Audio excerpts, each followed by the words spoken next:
kazu utitile don terraima abojiye nim gogonya don ta mi da trong hồ lê ma nim gogo bai phae la kha thi che don terraima sagu sala te cho ima i khon te jona bơ dan chữ na nya nửa shana cho mò mò y la kha che na za gu gu la cho mò gửi lô ya gu gửi la cho mò gửi na bơ abu mi da ma ho to te ga sa zi zi ji ba chi do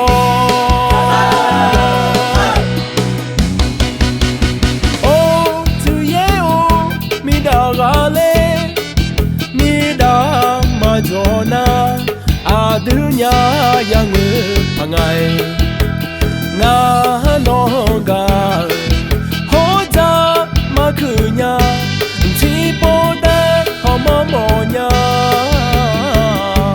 o me so mi da o me ya o mi da o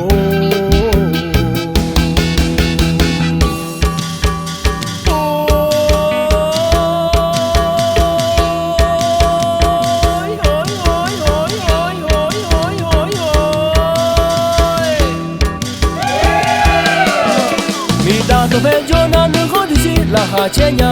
mi ya to pe jona mi ho wa na pa de shu na u sho tu la ho de u chi chi le ho de se mi ya mi ya de la nga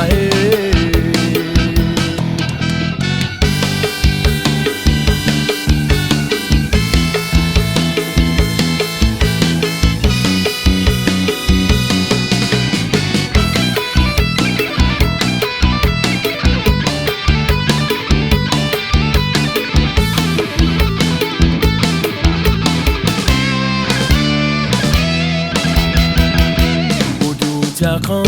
yo mue kazu utitile don terraima abojiye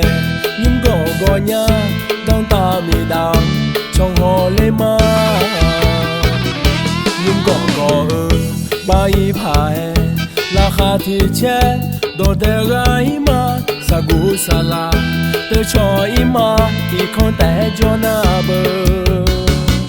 dan chữ na nya nửa shana cho mò mò y la kha che na za gu gu la